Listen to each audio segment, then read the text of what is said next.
Hey everybody, welcome back to the Boss Podcast. I'm your boy Richie Hustles. Today we have another DJ slash producer local to the area, Mr. Alex Morris, aka Maury. Welcome to the show, brother. Appreciate you being here, of man. course. Thanks for coming down, me, man. Thanks for coming down. Now you are local, right? I'm local. Yeah, I'm in Boca. You're in Boca. Yep. Were you born and raised in Boca? Yeah, for the most part. How was that? Because when people say they're born and raised in Florida, I always want to get how do they feel about being raised? Because I'm not. I think it's awesome. I think it was definitely a good experience overall. Yeah. Definitely taught me a lot of things I wouldn't have learned if I wasn't. Dude, you got Miami like 45 Yeah, minutes. That's exactly. wild, The bro. people you meet down here is just different. If I was to grow up down here, I would have been in a lot of trouble. In a good way. Yeah, in a good way, though. yeah. Not in a bad It's way. like- in a good way. Like it could go like, either you see, way, like, but the girls that are dressed down here, bro. And I only say that because, you're a DJ. You produce music. You know how it is. I do. How long you been into the DJ scene and producing scene? Just around 4 years. I started DJing a long time ago in my room. Got a little bored.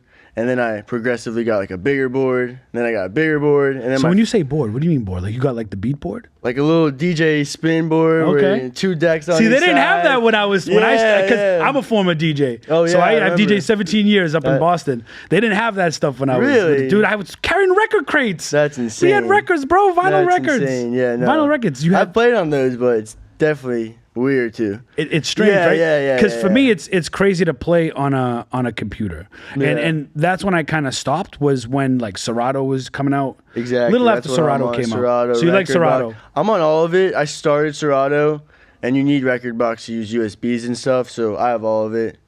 I know people use there's like a bunch of other apps too. I've seen.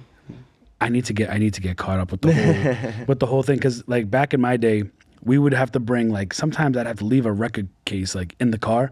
That shit weighs a ton, bro. I bet. Weighs a ton. You have to carry that. Plus you had your CD book, because CDJs were just starting to enter the scene. Yeah? But every club still had decks.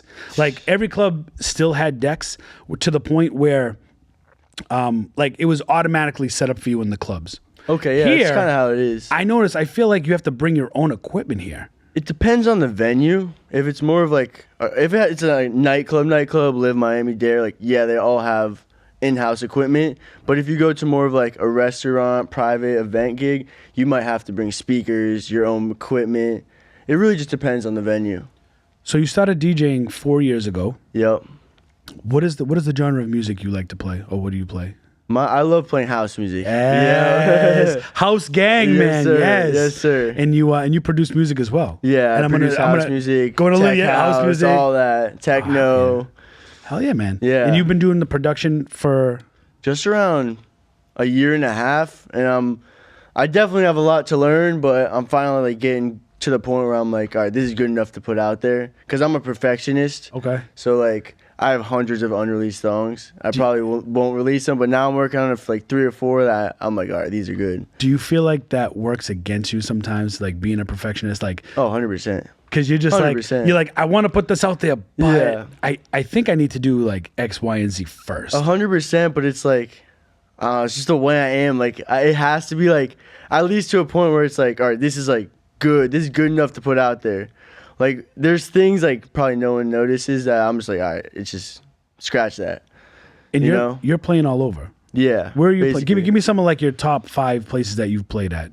I've played in the Bahamas, Bimini, Bahamas. I did this 5-day trip with this group. It was super sick. And then I played Live Miami recently over spring break. Oh yeah. New York City. Okay. Rooftop bar. It was super sick. It was just straight vibes, house music. Hell yeah. I've done a lot of stuff. You remember I was with Joe Albert a lot. Yep. Whatever happened to Joe Albert? I feel like I don't see a lot of his posts. I saw his post where he went into real estate. Shout out Joe Albert, man. Yeah, shout out Joe Albert. He's a real estate agent now. He's crushing it. He's doing really well. If you ever need a house or someone looking, hit him up. That's a little plug there. Plug. I had to do it. I actually talked to him. Is he running his own show over there through a different real estate, or is he working for a company? It's his cousin's company, so he's That's pretty. So he's running shit over there too. Exactly. All right, cool. Yeah. Cool. What's the club like? The scene now? I remember when I would DJ. We're going back to from 97 Yeah. up to maybe 2010, 2011. Okay, and I remember people were getting dressed up. It was like the Affliction era. I don't know if you ever heard of the brand Affliction. I have the not. jokes with like the angel wings and the skull and the real like there's still cringe-worthy. stuff like that. There's still stuff like that. It was real cringe though. Like they had a store called Metro Park. Okay. That you'd go and you could get dressed, and it was like really overdone Ed Hardy shit. Like I was DJing through Ed Hardy phase, the Von Dutch phase, like all those little phases. Like how is it now? Because I feel like people don't give a shit about what they look like. It's like all again based on the venue. Like you go to say Miami, there's gonna be girls' dresses, people in suits. You go to Delray, people are more casual, jeans. And then you go to like a college town, for instance, Tallahassee, Gainesville, they're all in shorts and stuff. So, or you go to like a rave, like say like more of like the headbanger EDM stuff, and they're all fucking looking shit, homeless and nipple stickers, all that crazy shit. Guys, thank you so much for tuning into this episode. The Boss Podcast is sponsored by Amazon Lit. If you're looking to start an Amazon business or you'd like information on how to start an Amazon business, or maybe you already have an Amazon business and you're looking for guidance, knowledge, or education, you definitely want to check out the guys over at Amazon Lit. I got a link in the description. You can check it out and go ask them whatever you like. There's no obligation, but you can at least ask them and get some knowledge and education. If you've always wanted to start a business, now's the time to do it. There's no better time than now. Amazon Lit, appreciate you guys. Thank you for sponsoring the podcast. And now back to the show. Delray, man, I'm telling you, Delray is something else, man. It is. Delray, like after 1 o'clock, Delray Beach is just like you see people falling over. Yeah. The people, it's crazy. Where have you played in Delray? I played Honey on the Ave, Salt, OGs, and I'm trying to get into Bounce right now. They just opened it. I saw that. It's super a guy from sick. New York, right? Yeah, Those guys from New York? same guy. So it's a place called Bounce in New York, and they kind of brought that vibe here. Exactly. Is that what it is? You remember that big marketplace? Yeah. It's over there. Sick. So it's like a big venue for sure. It's and that's super probably dope. why the Avs has seen kind of like been like a little slowly. Oh, yeah, they probably take a lot of business over there. down, A lot of people out. Do you know Salt got sold? Yeah, I heard. Changing the name. Yeah, Salt. In the fall. Throw Social, I heard, is like on a little downfall. Dude, Throw Social. Throw Social is another place. I've been there one time. Yeah. My buddy had a birthday there. We had like bottle service and everything. Okay. And we walked in and we were there at like 8:30. Yeah. Right? And there was a band playing at the time, right? So the band's playing, we're getting drinks, right? We're in the cabana and we're pouring, we've got tequila coming, vodka coming, all that Yep. shit, right? Like 10:30, I think the DJ came on, the band stopped, started playing. It was just like your typical bar music, mashup, hip hop, Flow Rider type shit, you know what I mean? Katy Perry. 12 o'clock comes. We kind of slow down the drink because we've been drinking now for 4 hours, bottle after bottle. There's probably about 8 to 10 of us at this table, maybe 8 of us.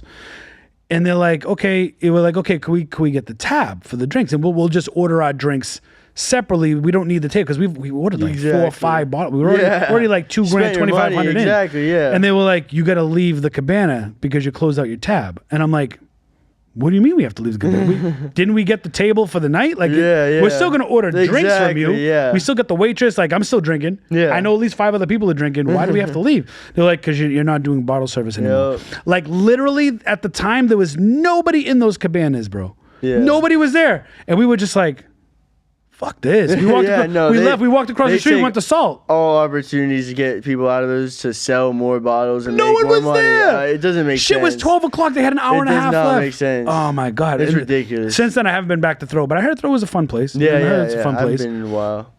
What about, so I had on Richard Frioli in the past. I'm not sure if you've heard of him. He DJs in Fort Lauderdale. He does a lot of roof deck parties. He's from Boston originally. Me and him have been friends for 20, 30 years. Nice. Big friends and both our names were Richie, coincidentally. We were like big DJs in Boston at the time. And I got his input on DJ pay. Like, how does that look like in Florida for like somebody who's like somebody at your stature, right? Where you're producing music, right? Like you're not like Joe Schmo just going to do like a house party. Exactly. Like you put out music and it's quality music. Yeah. Right? And you play quality music. I've heard your shit like on social media. It's good shit.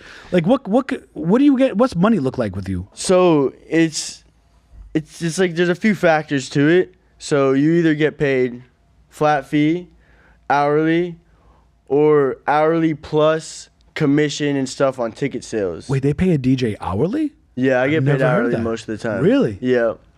That could actually be a good thing in certain situations. Oh, yeah, it definitely is. Because even the other night I played for 7 hours in Fort Lauderdale. Yeah.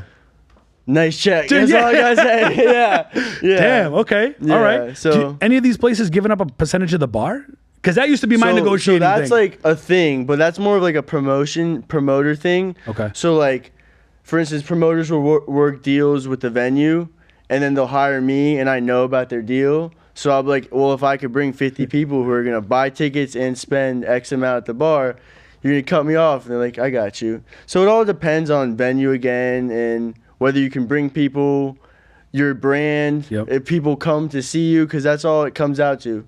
Now, speaking of brand, how did you develop your brand to get to where you are now, where you have people that will come and see you as like a loyal fan base? You know what I mean? Like come see you when you're performing and buy your music.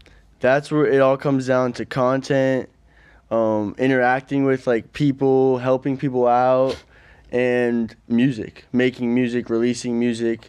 People like, you can name a song and they'll know it, and then you name the artist, they're like, I don't know who that is. But then you're like, oh, that's the guy who made it, and they're like, oh, I'd go see him. Yeah. I'll pay $50 to see him. Yeah. And that's how venues will hire them. Like they'll pay $50K for a DJ, and then that person will bring 1,000 people that spend $50 at the door and spend $50 each at the bar, and they're making way more than $50K. So did you go to school in Florida here? I went to high school, middle school, elementary school here, and I never went to college. Never went to college. Yep. That's something I preach, that college is a joke. I mean, it's not financial advice. It's just something I've always said on my channel from before. Yeah. I've always said you don't need college to make money. I agree with that. I think if you're a doctor, a lawyer, exactly. definitely go. But for me personally, it's a waste of time and money because I have a few businesses as well. And I'd rather focus on that. I already have like income, established businesses. I'm not just gonna like throw that away, go party, go do all these whatever, drugs, alcohol, do school. like you don't want homework on a Friday night? You know, it's like before I do all that stuff. So for me, it's like I see it like by the time everyone's out of college, I'll be like way past them. And even if they're making that 100, 200K, I'll be making more than that. Listen, I hear that, and like for school for me, like when I was in high school, it was clown time. Like I was like class clowning. I wanted to be the cool kid, this and that, running all this stuff. So I didn't take high school as a big deal, which then again I couldn't get into any of the top colleges because high school said, nope, sorry, you fucked up 4 years, screw you. So I tried the whole community college thing, and it just wasn't for me. Not the same. You know, a buddy of mine, Larry Labarsky, he's a big time Amazon seller out in New Jersey, and I managed banking centers for like 12 years. Okay. And the reason why I say that is because I was asking him, how do you know when you're ready to like kind of go off on your own business? Where I haven't gone to school, right? Exactly, I haven't got a degree in anything. Like, what am I gonna do? And he's like, well, what are you making now at the bank? And I'm like, well, I'm in the 6-figure range plus bonus. You know what I mean? I was making 110,000 base salary plus bonus, quarterly bonuses. And he's like, that's a hard thing to walk away from. And there's something that's stuck in my head to this day. And he said it like so many years ago, like 6 years ago. He said to me, don't let $100,000 job prevent you from making 500,000. Like, in other words, you're capped at 110. You'll never make more than that. Other than your bonuses. That's exactly my mindset. But if you're going on your own, don't let that salary kind of like cap you. But now I had to think I had a family and all that shit. But then I just said, you know what, I'm a risk taker. Fuck it. And I went off my own. I run some businesses too. I like that. You said you run other businesses. So you DJ, you produce. So it all started with businesses. Okay. And then I became a DJ off a hobby. Okay. And then my friend was like, a promoter, he's like, come play. I'm like, nah, because I'm a perfectionist once again. I'm like, nah, I'm not going to play. I'm not going to play. He's like, dude, just play. I'm going to pay you. I was like, all right, fine. I played. Everyone was going crazy. It was like 300 people. I was like, all right, I'll start doing this more often. Started doing it more often, then kind of just took off. But before that was all my businesses, and I still do that to this day. It's kind of just like my personal, like kind of private. Like when I'm building my DJ career, it's like none of them really know about that. Okay. And it just doesn't have to do with it. Off the grid. Exactly. Something that's off the grid. Exactly. But like for myself as Alex, I have a detailing business I've started super long ago. This is my clothing brand. Okay. Summit Society. Society. So I saw Summit Society on your IG. So so that's what that is. So and then I have a few like promotional accounts where I do events, house music events. Of course, I'll hire big DJs as techie top spots. and I have an EDM transit. So I have a few things going on. So that's in the public eye, but the private eye, you're not ready to tell anybody about your weed growing business yet, right? No, that's private. No, I'm kidding. I'm just joking. I'm just joking. But so now, and now you produce dance music. Yep. You've been producing dance music for a little bit, and do you stream it? Like, are you hooked up with like Beatport, or do you just go through Apple Music and like Spotify? It's called DistroKid. Okay. So you drop it through DistroKid, and you put the release date, whatever, or you could just drop it on spot. You click submit. Like as in distribution? Yeah, DistroKid. Okay. It's Kid. KID. Yeah. Okay. And it drops on all platforms for you. Apple Music, platforms I've never even seen before. Okay. Like Pandora, everything. So then when it's Shazammed, it's on all the platforms. Like it does everything for you through one app. How do you go about like copywriting that stuff? So if it's an original, it's an original. If it's a remix, say I take like a Taylor Swift song and remix it, I'm not supposed to put it out there, but I can do it on SoundCloud. So if you take an original though, but if you take an original, how are you trademarking or copywriting that? Do you have to copyright it before you put it to DistroKid, or they do everything? Yeah, they do everything, but I think the first person who releases it, like it's mine. Like if I drop it, it's my song. I heard a story with James Hype with Ferrari. Yep. And someone got the leaked audio, and someone was gonna drop it before him as their like DJ name or whatever, and he heard about it and he dropped it the next day, and because he was being perfectionist about it, but it ended up being his like one of his number one hits. Number one hits was fire. Yeah, so it was crazy. Have you met James Hype?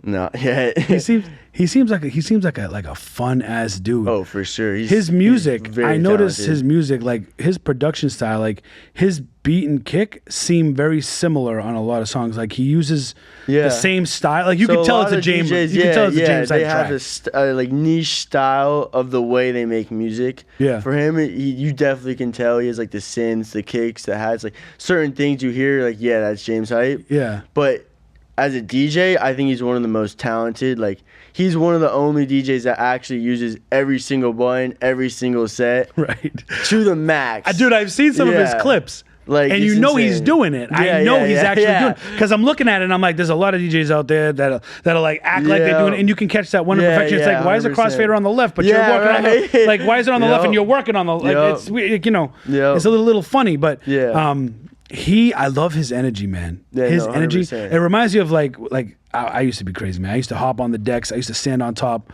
I used to jump off shit. It was wild. One time for Halloween, I had a Dead Mouse like helmet on, like mask thing on that somebody else was wearing. I finished myself. It was just really cool, man. Yeah. It was really cool. Do you see yourself like DJing for the foreseeable future? Is that like the path you want to go, or you want to do more of the business aspects that you're currently working on? Like, in other words, is this DJ thing for you? Is this more of a bridge and you want to stay with like production and DJ your production? Or do you just want to constantly just keep getting gigs and just see where it takes you? Definitely more of the production side. I'm definitely taking like more notable gigs now, like not like smaller bar things, and focusing more on making my own stuff, because that's the actual level up. You're never gonna. I could play 10 bars a week, but if I don't have my own songs, people support and content, I'm gonna stay playing those 10 bars or whatever for my life, and you're never gonna grow. So yeah, down the path, like one of my dreams would be to be an artist, DJ, producer, all of it as like my career. But at like heart, I'm an entrepreneur, I'm a businessman, so it's like I have a balance where I just do it all. But it would be nice to just focus straight on my artist career and just grow. But I have a lot of time. I don't go to school. I don't have a 9 to 5. So I'll break it up where I put this much time on my detailing. I put this much time on my clothing brand. I go to the gym. I put this much time on my personal brand. I post 1 reel a day.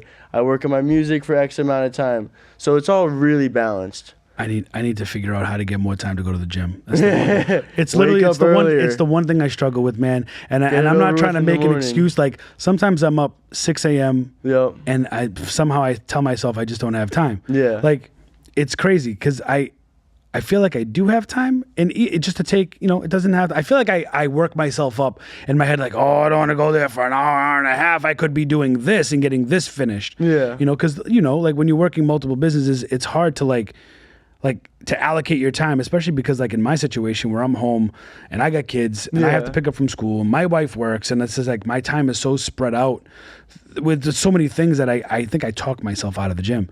I need to get into the fucking It's gym. definitely easy to do that. You just, how I do it, I just wake up earlier. I do it first thing in the morning, and then I get home. How early are you up?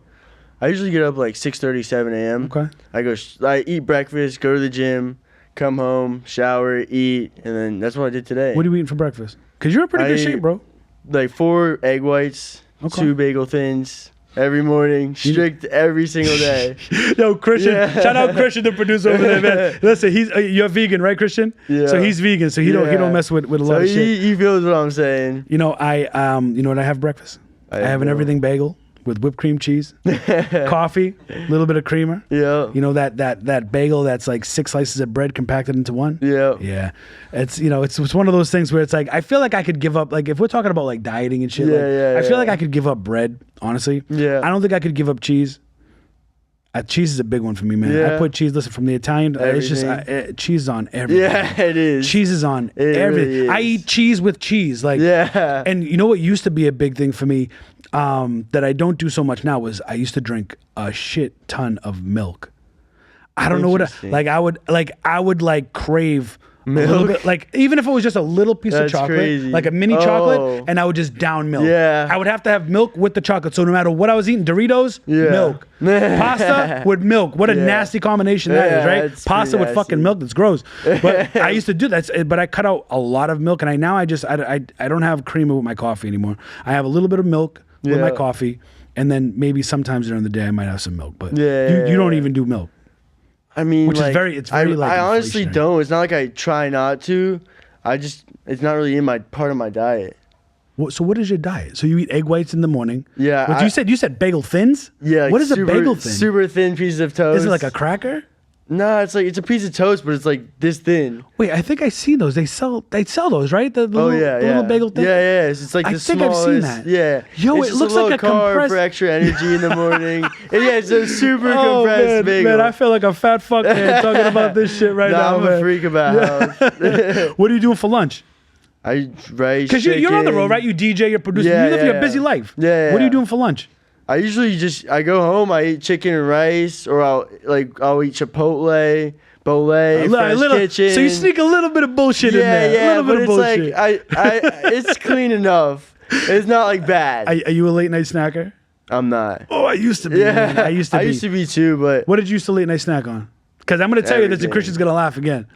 I would eat chips. I put cheese on top. I make nachos. See, with the cheese. All right, see, now we're digging into like the normal. Now we're digging into the normal. Okay, all right, cool. I definitely uncovered it. We uncovered 10 pounds just from that, and I was like, I need to stop doing this. One thing I used to do every single night is I used to, even if it was like 2, 3 a.m., I used to take one huge tablespoon full of peanut butter, and I would eat the peanut butter. Yeah. So remember how crazy this is? Before I even did that, I'd pour a little glass of milk. I'd put the milk in the freezer. Yeah. So it could be ice cold. Then I'd go get the peanut butter, scoop the peanut butter, take my time eating it while I'm watching TV, and then I'd take my time because I know the milk's getting cold. Yeah. Right. And I'd finish the peanut butter, and then I'm just down in the cold milk, and it was just like it was like heaven, bro. Now I did that every single night. Oh my and we were running out. My wife at one point was like, "How we run out of peanut butter? We just bought that shit like 6 days ago," and I'm like, I don't know. Yeah. Kids are having sandwiches, I guess. I don't know. They love peanut butter. Yeah, they fucking, whatever. But yeah, man, I struggle with that, like hardcore, man. Dieting.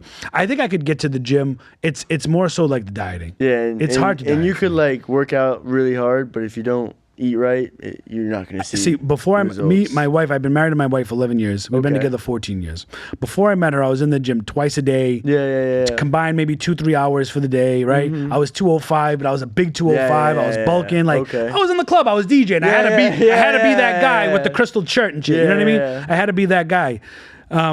And I would literally once a week I would go to McDonald's and I would get a 10-piece nugget meal, 2 Big Macs, and I'd have a shake, and I would just down it in one day. I was bulking. I was like, I need the fat. So it was just, man, I ain't gonna say what I weigh now, but it ain't fucking 205. I can tell you that. But I'd like to get down to like 210. Between 210 and 220, I'll be happy with that. 100%. You know what I mean? Yeah. But it's crazy, like man. 225. So you want to bulk up a little bit. Yeah, but like leanly. What are you at? 205? I'm like 200 pounds right now. Yeah. See, that's a good weight, man. That's a good weight. How tall are you? Because you're tall. 6'3". Yeah, dude, you're tall. Dude. Yeah. I used to be 6 feet. My I ass shrank shrunk, a bro. little. I'm at that age now where I start going the opposite way. Now I weighed myself. I checked how much my height. I can't even fucking talk. How tall I was, and I was just over 5'11". I was just under 6 feet. I'm like, wait a minute, motherfucker.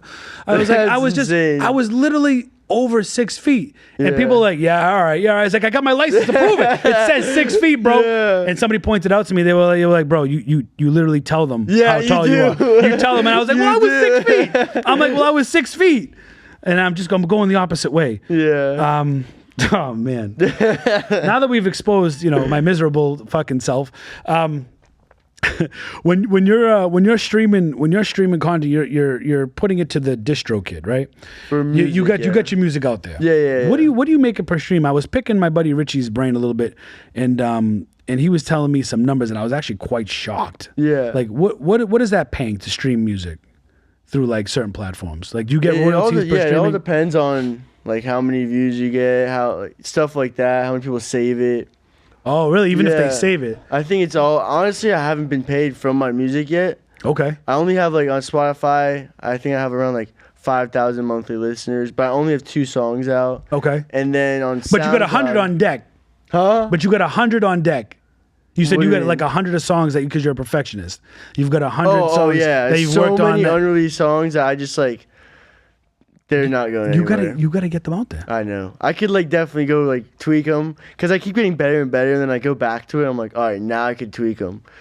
So I think it's gonna be something like that because I have a lot of good ones, and everyone's like, yo, those are good. What do you use to make your music? What programs are you using to? I use produce? FL Studio. Okay. A lot of people use Logic and I have Logic. Ableton, but I'm on FL. I tried looking at Ableton and I got the free trial. It looked pretty easy to use. I kind of like the interface of Ableton. Yeah. I have a MacBook Pro. I bought the me new too. MacBook Pro like 3 years ago when that new one came out with the M1 chip or whatever it is. Yeah. And I had Logic just already pre-installed on it. And Logic to me seems a little like, I don't want to say outdated, but it just seems a little unnecessary. Some of the things you have to do compared to other production, like you have to do a little bit. There's like more extra steps to making like certain things when it's like, why couldn't I just do this instead of this Command to get that? Yeah, you know what I mean? Yeah, 100%. But Logic Pro is powerful too, man. Yeah, Logic, I feel like used to be producers are on that. Logic Huge, and Ableton. huge. Yeah. I used to hear. I tried Fruity Loops. I tried that for a little bit. Yeah. That's actually powerful too. I think that's a very underrated. I think it's the most very underrated tool. User friendly. Totally and user friendly. Joe Albert taught me how to like use that app, so I like learned a lot, and then like everyone's like, you should go to Ableton, and then I was like, I just learned everything on FL, like it's just too confusing. You're gonna relearn shit. Yeah, so I'm just oh my god, gonna perfect one at a time. I tried hopping on Logic, and I was trying to like make some of the like drum patterns, and I was like, I don't know if maybe it was just the time of day. I was just like, you know what? I want to make music so bad because in my head I was like, I should just get a drum machine, put the sounds on the drum machine, and make it like it's in my head because I like that. I like that like tribal sound, that boom, bum, bum, bum, bum, high synths, that tribal, dirty, grimy, I love that 1999 subliminal music type shit. You know what I mean? Yeah. I was just listening to Ralph Falcon on the way here. I need someone. I need someone. Just a really good track, man. Yeah. Have you listened to like older genres of house music, like house music from like the early 90s and early 2000s? Yeah, definitely or heard you it. like more of like the newer stuff? I definitely like and play more than newer stuff, but I've heard it all genres, all like different little niche, like the tribal, the Aztec, like all the different type of stuff. What do you think about like Robbie Rivera and Antoine Clamaran? Like, As, honestly, like, I don't know who producers? that is. Really? Yeah. Robbie Rivera?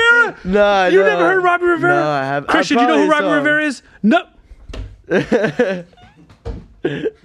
don't listen to that type of music. All right, so listen. So Robbie Rivera from Miami local. He did Robbie Rivera and Nikki Beach back in circa 2005, 2004, 2006, right? Okay. He is the king of tribal music. Really? Like just I need to, I feel like man, if I would have known that, I would have had Christian pull up some music. He Robbie Rivera is a legend. He did the Hum was one of his like probably most famous ones from old school. He did just grimy, dirty Miami like tribal house music, bro. Sick. You have to if you can.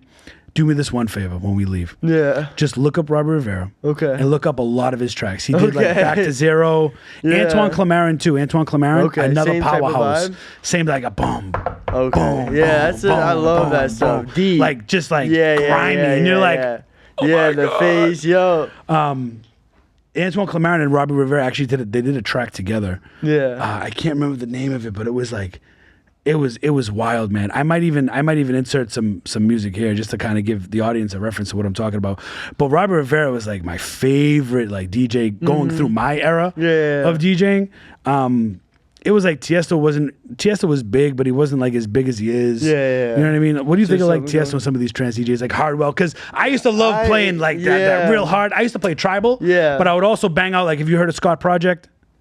You heard of DJ Isaac? These are all old school names, so I wouldn't expect. I haven't. No. That's cool. Armin van Buren. Okay. Hardwell.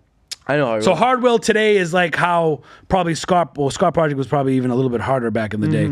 But like I used to play stuff like Hardwell. Like, if you think of a Hardwell set, think of me banging that out at fucking 11 o'clock. Yeah. Bomb, bomb, Yeah. bomb. But back then trance was way. Yeah. It was a More different hype. animal than Yeah, now. I 100%. feel like There's the so much vibe new is stuff. dude. The vibe is so Yeah. like deep house, Yeah, funky tribal house right now. Like in the tech heart, house, yeah. And like the hardest I think you'll get is probably like maybe like a John Summit, and people like that John Summit vibe. That John Summit dude, he's killing it. Yeah. crushing it. Crushing it. Can we talk about that for a second? Yeah. Have you met John Summit? No. I'm trying to reach out to all these guys. Yeah. Because I'm like, I want to talk to you guys. Yeah. I want to have a podcast, and I don't know what they charge or whatever, but I would love to get someone like John Summit. If you look at like John Summit posted a post on his Instagram, and he looks so emotional. Yeah. And like you look at him, and you just like this guy, like he fucking loves. Yeah, he does. What he does, bro. Oh, he's so talented. grateful. Dude, those are the like, type of people that make me want to just quit music. Like they're so talented, and it's just like, oh my god. he's been out for a while. Oh, yeah. And he just caught on now. Yeah. Which is crazy. With that track with Hala. Yeah. I want to know where you are or whatever it is. Yeah, that one. That's a banger. Blew him up. That's still Yeah. a banger. It's a really good song. What are you getting into this weekend? You got anything scheduled I'm this going weekend? to the Bahamas this weekend. Are you? Memorial Day weekend. For vacation? To enjoy Yeah, yourself, or yeah, you going yeah. there for work? I mean, I still my clothes there. I'm gonna check up on that at the hotel. But yeah, mainly for vacation. Fuck yeah. Yeah. We all need a vacation. Oh yeah. We all need to rest. Oh yeah. You said you do your detailing. Yeah. So that's. So I'm going to say car detailing. Yeah, I do auto detailing, luxury auto detailing, a lot of high end clients, and I started that when I was really young. Like I had like this kid in my neighborhood.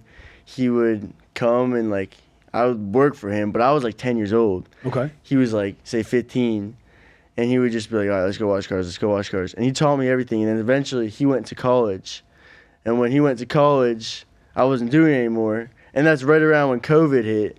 And I was like, all right, I need to start like making money. So I started my own branch, my own detailing company. And then like during COVID, everyone wanted a clean car. They're freaks about antibacterial, all that stuff.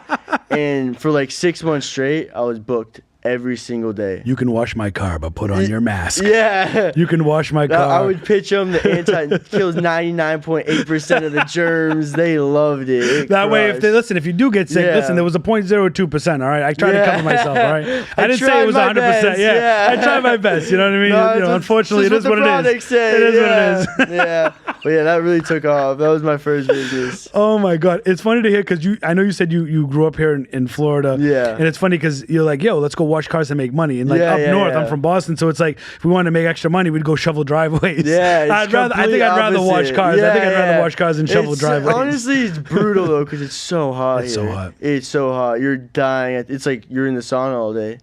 But you get tan. You get... Like, it's pretty good, yeah. So are you mobile detailing Yeah, so right I'm now? mobile. So you'll go to the person and detail whatever they're gonna do. So when I was like, I couldn't even drive yet, I made this, the bike trailers where you have your kids in the back and you bike around. I bought one of those. I cut out the whole inside. I put bins and stuff, and I have this like Hell yeah. setup. I'll show you, and it was perfect. I had all my products, towels, vacuum, everything on that. and I just go around my whole neighborhood, outside of my sick, neighborhood. man. I love hearing that shit, man. That's it was awesome. and that's a hustle. And that's what I always talk about all the way. Like you found a way. You were like, you know what? I'm gonna detail cars. Yeah. I'm not driving at this time. Yeah, so I'm it gonna was figure out a sick. way. It So I'm was- gonna it get was the awesome. carrier Yeah. that you can carry either your dog or your kid in or whatever it is. And I'm gonna section it off, put my shit in there, and make it happen. Yeah, Like, I it's love funny. that. It's like the one thing I won't get rid of. Like it's just like It's got sentimental value. You're like, you know, this is coming with me wherever I This thing go. made me a lot of money. It's coming with me. Yeah. Do you want like your own shop one day, like to have like a standalone shop? What I'd like is to have a car wash / shop where I have mobile trucks and cars and an office inside. So the people who are lazy just want a quick wash, they run through. The people that want the mobile detailers will have people with the trucks go out, and then inside the office we'll have all my staff doing bookings, managing the whole operation. And while that's happening, I'd love to like focus more on my artist shit. I kind of just want to make my businesses passive so I could really, really focus on my artist stuff, because that's my passion, and that's like really where I could see myself going, where it's like, that'd be awesome. Let me ask you this, right? Yeah. 'Cause this is what I struggle with too with business. Yeah. Is you have your clothing brand. Yep. Right? Which I love. I love this little touch on the Yeah, sleeve. I got don't know a if, bunch I don't know of if you it. guys can see this here, the sleeve here. I just love that little touch. That little patch is just like a Yep. little touch of like Custom tags, I love it. everything, Yeah. yeah. So you got your clothing brand, you've got your detailing business, Yep. you've got DJing where you're going out to clubs or parties, private events, Yep. big nightclubs, little nightclubs, wherever you're going. Exactly. You're producing music, Yep. right? You're trying to like you're producing, you're editing, you're trying to upload, right? Yeah. Do you do any type of videography? Like, do you document any type of journey for YouTube or anything like that? Or Not really, honestly. you're gonna have to today. Yeah. You're gonna start a YouTube Yeah.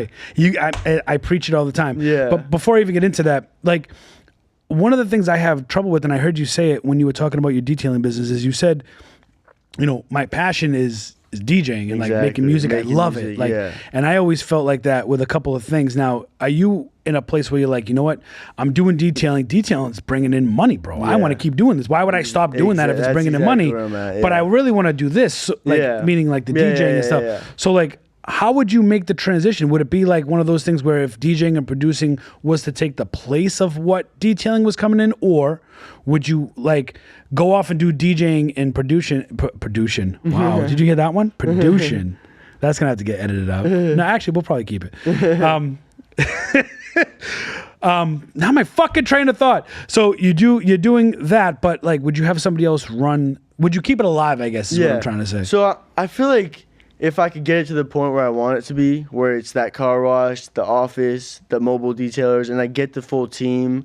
Like I'm trying to develop right now teams at high-end restaurants and steakhouses to work one-on-one with the valet. So while they get valets, you could get a car wash, and then I just have a team doing that while I'm DJing at a club. Like, I'd love to make it passive, yeah.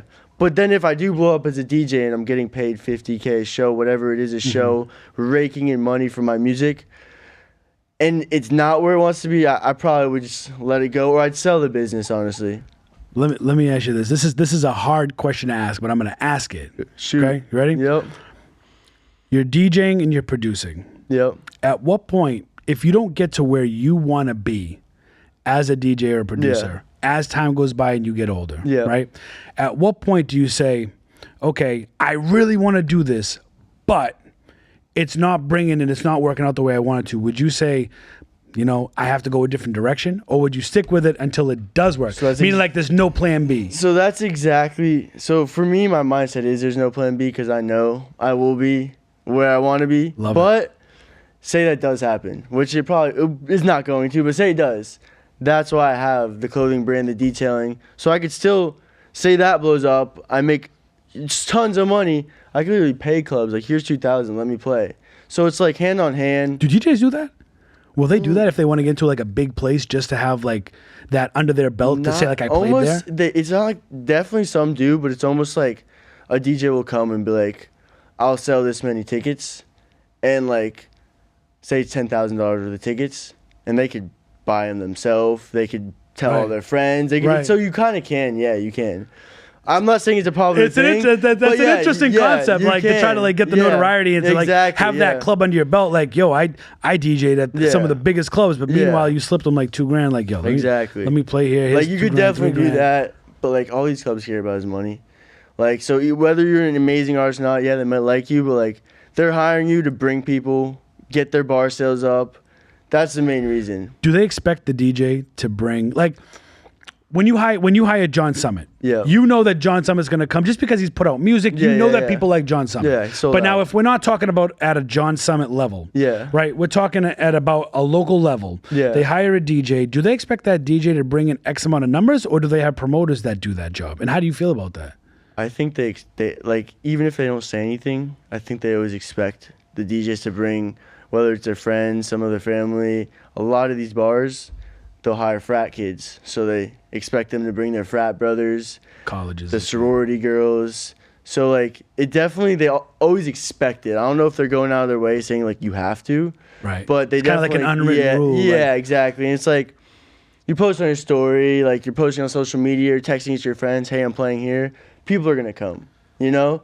So it's like it's all subconscious, but like if you know, you know. Dude, it's Yeah. I used to set up event invites on MySpace. Yeah. And MySpace is That's probably before your crazy. time. Yeah. But MySpace was like back in the day. You could set up like an event invite, and at the time I think you could only have up to 5,000 friends or something like that. That was like the limit, the ceiling or whatever. And I would have 5,000 friends from DJing, and I would post on like everybody's profile, and then you would set up these events, and you would like send it out, and it would send out like a ping or whatever to them, like to every single one of them. Yeah. And that's how a lot of times I would get a lot of people to come to the club by sending out these invites. And Facebook used to have that option where you could set up an invite.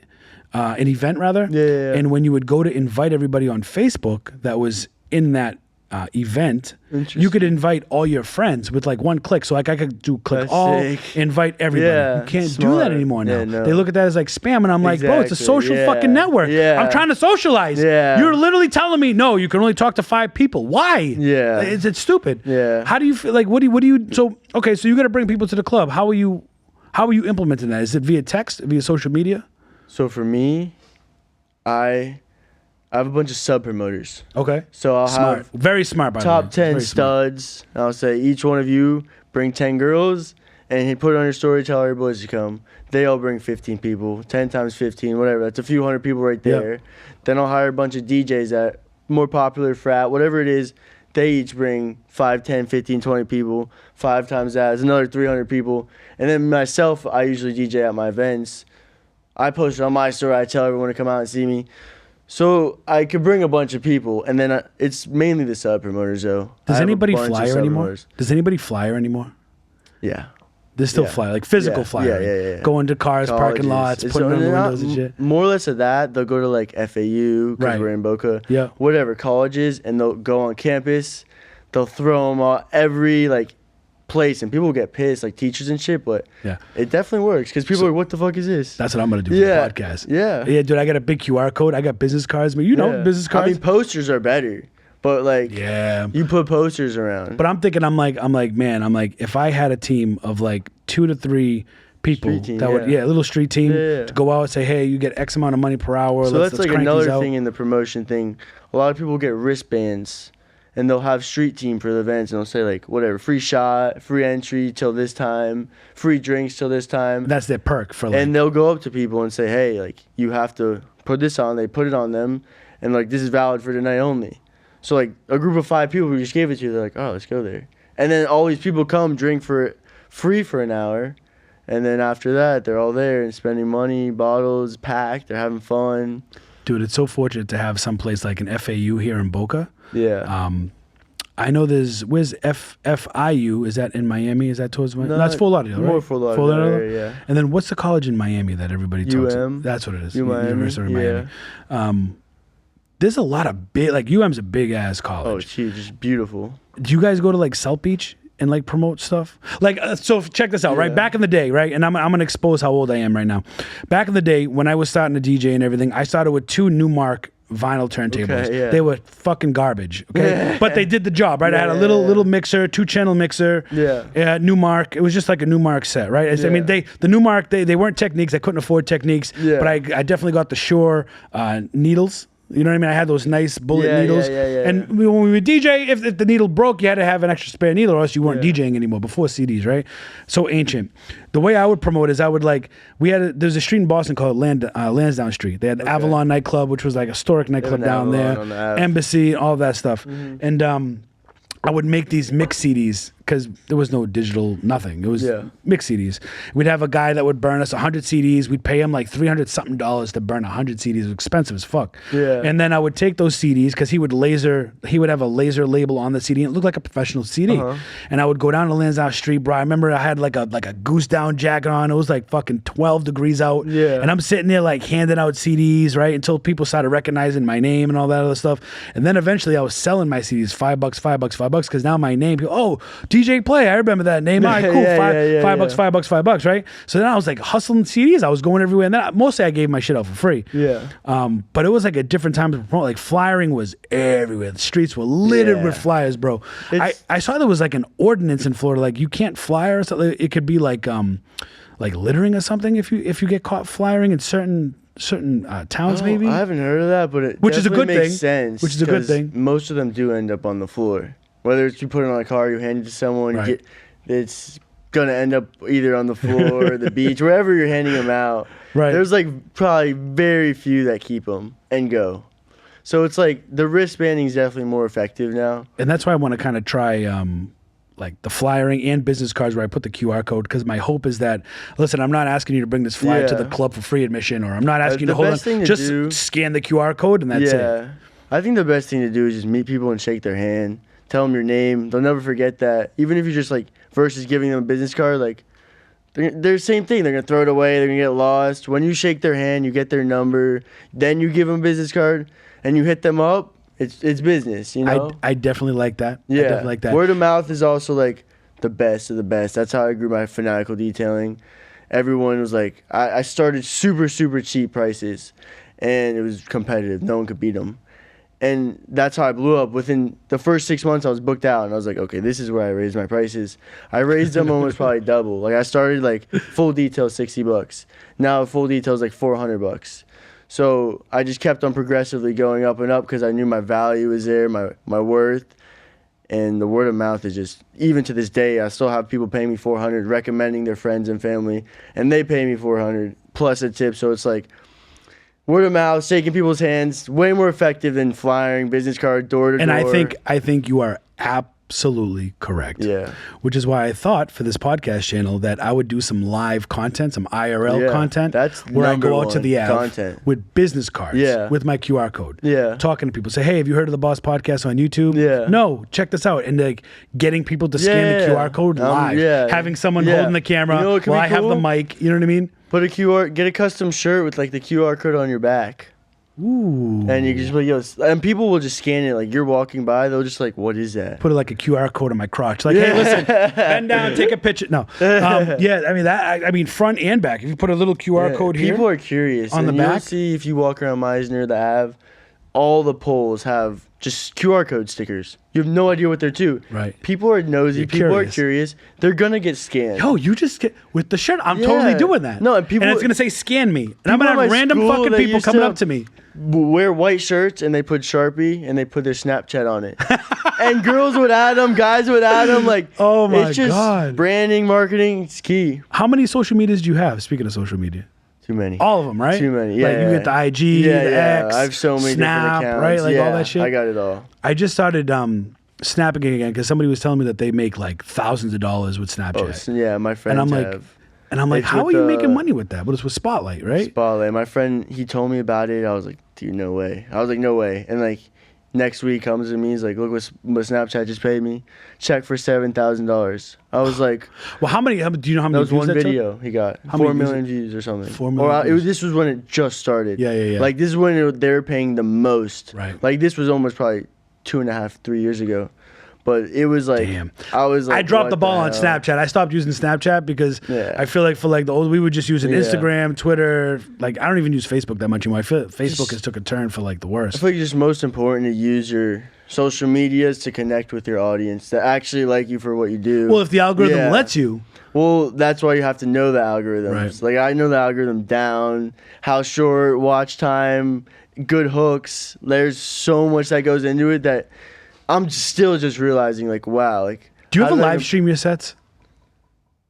Oh, would you ever think about live streaming on Instagram, being like, let me live stream this? This 360 GoPro camera, Okay. so it films full 360 in Oh, yeah. front and me, and I could zoom out, zoom in.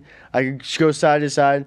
So Miami, I was at Oasis, like 5,000 people was opening for Gordo. Hell yeah. I used it there and I filmed my whole set. So that was super sick. I honestly haven't got to edit it yet, but I'm probably gonna have someone edit it and post a full set on YouTube. The one thing I wish that was around when I was DJing for the 17 years is I wish social media and all that stuff was around. Like, Oh, yeah. like I stopped DJing when the Yeah. BlackBerry Bold was out. Yeah. Like I would take pictures with BlackBerry Bold. You should see it. It's complete shit. It's just garbage, grainy trash. It's before the iPhone. It's crazy. And I'm to like, if think I was a about. DJ now, and like seeing with all the technology, I would be a social media whore, bro. Expert, yeah. Like I would, my YouTube would have IRLs, me going out, talking business in the clubs, promoting, doing all that shit. Like I would be an absolute fucking monster. And I'm not gonna lie, I've actually thought about getting back into DJing and stuff like Yeah. that. I was like, you know what? I'll pick up some decks. I'll pick up like a one-piece Pioneer that has the built-in decks and the Yeah. you know, mixer in it for a few grand or whatever. I'll pick Yeah. that up. But then but then it's like it's another thing to add on to my plate because you don't just like okay, I can DJ, no problem. Yeah. But now I have to know all the people. I have to get out to the clubs. I have to Yeah. know the owners. I It's got a to know the process. producer. It's a process, and A on big top of everything process. else, I'm just like, yeah, it's man. not worth it. It's like you just need to start making music. yeah. You get That's that where it's one at. song, That's you where it's tease at. on social media, but you don't have to do any of that stuff. They'll all just come. It's all everything with that stuff. I really think it comes to making music. Fuck yeah. Yeah, it's all production, and it's making good music, not just music, because there are millions of people doing the same Millions. thing as me. Millions. There's millions. You have to stand out. You have to get your name out there. That's the most important part. Whether it's DJing or FBA, whatever you're doing. I have to ask you this as the last topic, and I just have to know why. Because after what I just said, I have to know why. Do you have a YouTube channel? For my For clothing brand, I anything, do. for anything. For my clothing brand, I have one. I post YouTube shorts where I would do interviews around FAU, and I would give free clothes and bottles and everything away if they did like the trivia right. And I do a trivia based off gym questions. What does BMI mean? Do you know what this is? How many pounds is a bar and the Okay. bench? But besides that, not really. What about for the DJ? I have one, no videos on it. Okay. Actually, I have like 2 shorts of me like DJing in Miami. Okay. And I want to start posting my sets. So you see probably Oh, yeah. EDC, Ultra. Yep. They have like 20 different views. And like you're watching him play, 10 seconds later, it's the crowd, crowd, it's a drone. yeah. 10 seconds later, it's like a right angle, then a left angle. I'd love to post content like that. And then even use that content to promote my other songs in the Would be sick. background. It would be sick. I think Yeah. a lot of people would be interested. One of the things I like Laid Back Luke, what he does on his channel is he goes like behind the scenes. Have you ever watched his channel? Or do you know him? I don't. Laid Back Luke. So Sounds familiar. He came out. He's still relevant now. He still puts out music today, but he came out back in the day when I was DJing. Really, really good man. But he does his YouTube channel and he talks about like he'll try to like show people how he's producing music. Yeah. But he'll show like behind stage at like EDC or festivals or things that he's playing. And he's like, oh, this is the employee entrance. And he's walking and he's like, I'm not supposed to have the camera here though. And he's like trying to sneak in and Yeah, shit. yeah. It's just a cool thing to see because it's like, I guess a quote normal person wouldn't get Yeah. to see that view. Yeah, If you're wondering exactly. like, oh, how do the DJs enter the stage? Well, that's how. You know what I mean? It's just like, That is maybe cool. I find that POV. interesting because that's like, no, it's definitely. I'd rather have like I like that idea, but like I usually bring a videographer, photographers, Hell yeah. and they get the like from their view how I do stuff, how I enter, when I'm playing, how I perform. Because I feel like when I like know I'm like holding a camera and stuff, it's like different than like just being recorded. absolutely. Yeah. The third person view, I think, is always provides a different angle Yeah, than kind and of yourself. feeling everything. Because I don't even know he's doing it. I'm just being myself. And he's Straight. like, yo, look at this clip I just got. I'm like, wow. Oh man. Well, Tell everyone where can we find you on socials? What are your handles? It's the Maury. It's the Maury on TikTok, Instagram, X, everything. It's the Maury. See, smart. Yeah. 'Cause you know how many people I talk to and they're like, it's this on Twitter, Yeah, it's this on Instagram, that, it's yeah. this. No, keep it So the same, yeah, bro. I try to get at Maury. The guy's 4 followers. I DM'd him. I offered him a shit ton of money. Just won't give it up. He's like, it has so much sentimental value to me. I'm like, Really? He's 4 followers. It's just crazy to me. And then I asked like to buy it. My friends do Instagram. They have meme pages and stuff. They're like, oh, that's gonna be like 20K. Because it's 4 letters. I'm like, oh my god. Did you try to report him and say, hey, he's fake? I'm really I did. I did. But then they told me if it gets taken down, no one will get that at. Oh, really? Yeah, it just takes the at down forever. So then I started DMing him. Damn. I spammed him. He finally answered. He's like, nah. I was like, oh my god. He probably doesn't even have a profile picture. It's the clouds. It actually is. Look it up. And it's crazy. Oh, my It's God. one thing. He'll give it to me one day for sure. You think? Yeah, or I'll get it. Once you're like, I think there's a time with Instagram, like once you're like famous or whatever, I think they just take it. You for get like a verified thing like, hey, they'll listen, just this take is it for my you. name. Yeah, yeah, like exactly, yeah. And they'll Huh. get you the name. Cool shit, Crazy. man. Cool, man. Well, Yeah. look, I appreciate you coming down, man. course. Sharing Thanks your for having story. me. I Thanks for love having me. talking about it. I mean, I had no idea about your other business, so that was Yeah, good. Listen, yeah. like learning about it. And Exactly, yeah. And for that, I made a new Instagram account, Alex Morris with 2 I's, Morriis, and I'm gonna be posting more business stuff for my detailing, my clothing brand, my promotion, rather than just music. Shit. Oh yeah. So I want to separate it because I think I just requested that content. yeah, I you think did. I just friended saw that. that this Yeah. morning. Yeah, Cool. yeah. Cool, man. Look, we're gonna put all your information down in the description. I'll get it Alright, all from you, awesome. and we'll put it all down there. And Awesome. that's it. Yeah, I appreciate you having me. Appreciate you, man. Thank you. Thanks so much for joining me on the Boss Podcast this episode, man. Appreciate it. Thank you again to Alex Morris, for joining me on this episode. Guys, do what you got to do, man. Like, share, subscribe. Appreciate all of you, and I will catch you guys on the next episode.